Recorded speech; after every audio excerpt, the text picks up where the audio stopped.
It's the power of permission.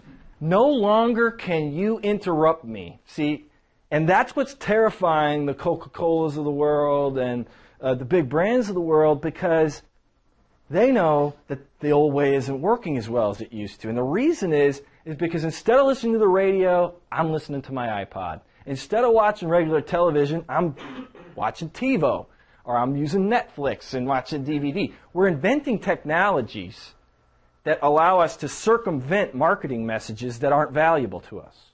That's why if you want to start marketing in the future, you're going to have to find something that's of value. You better make me laugh. You better save me time. You better save me money or make me more money.